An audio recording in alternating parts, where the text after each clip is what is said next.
Today, we are staring directly into the hurricane. We are talking about chaos. We are conditioned to believe that chaos is a failure. When things get messy, or when structure breaks down, we think something has gone wrong. But if you look closely at nature, you'll realize that order is actually the illusion, and chaos is the baseline. Chaos is just raw creation, happening too fast for the ego to control or perceive. To understand how to survive it, we need to go to a very specific place, and we need to look through three different lenses. Let's go back to 1604, Kyoto, Japan. The air is thick with humidity. We are at Ichijoji Temple, standing beneath Sagarimatsu, a legendary great pine tree. Our character is Miyamoto Musashi. He's 21 years old. Waiting for him are 70 armed men from the Yoshioka school. They represent the ultimate external authority.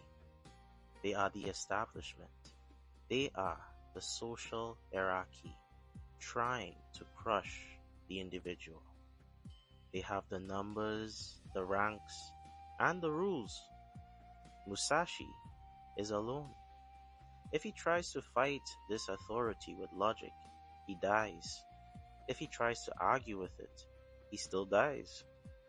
So he does the opposite. He becomes the chaos. He charges directly into them. He moves so fluidly that their numbers become their weakness. He turns their rigid structure against them. He survives not by overpowering the storm, but by becoming water within it. Now I want to put these through three layers. The first layer being the mind. How does he stay calm internally?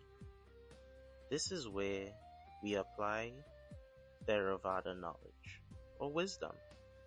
The Theravada perspective teaches Anicca, impermanence.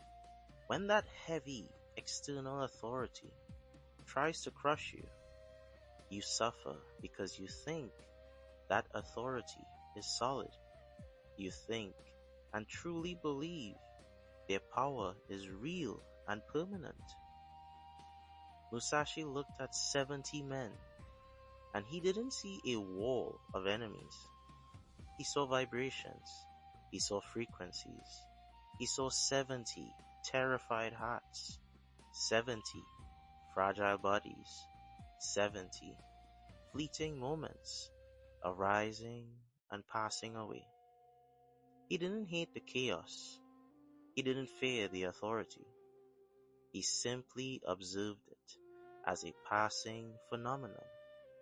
This is Vipassana, clear seeing. It frees your mind from the fear of the outcome. What is known in our modern day as the observer effect. Now we move on to layer 2, where we cultivate a Shinto heart. But there's something else. We are in Kyoto, the heart of Shinto.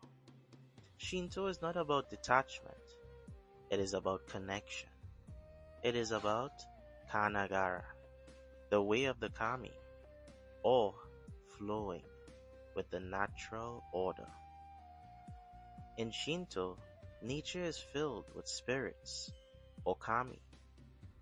That great pine tree wasn't just scenery. It was a living presence. The mud, the wind, the space, it is all alive. Here is the shift. The 70 men represented human authority. Rigid, artificial, even disconnected. Musashi represented natural authority, which comes as wild, pure, but interconnected. By moving with the chaos, Musashi aligned himself with the kami of the moment. He wasn't just fighting, he was performing a misogi, a purification ritual. He washed away the artificial rules with the raw purity of his actions. He trusted that if he moved with Makoto, known as sincerity, and aligned with nature, the environment itself would support him. The authority of the 70 men was an illusion of fear. The authority of nature was real, clear, and vivid. Musashi chose nature. So how do you use this when your world turns upside down? When you face a chaotic situation, be it an overbearing authority figure or just a common challenge in your day, I'd like you to combine these three things. 1. The clarity of your third eye, or Vipassana. Realize that the person or problem pressuring you is not God. They are impermanent. They are just vibrations. Do not give them the weight of reality. You are here. You are present.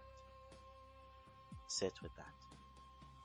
Secondly, the Shinto spirit. Trust your gut and the environment. Realize that your authentic, natural self is more powerful than any artificial rules. Align with the flow of nature, not the flow of society. Third, we have the Musashi body. Move. Do not freeze. Take one step, then another, and another, until it becomes your natural state. Chaos is only terrifying if you are trying to hold on to the old structure, the old self or ego. Let that structure burn. Trust the flow. The pine tree is watching, and the path is more than open to you. Welcome to your formless nature. This is your formless guide. I am Guru J, signing off.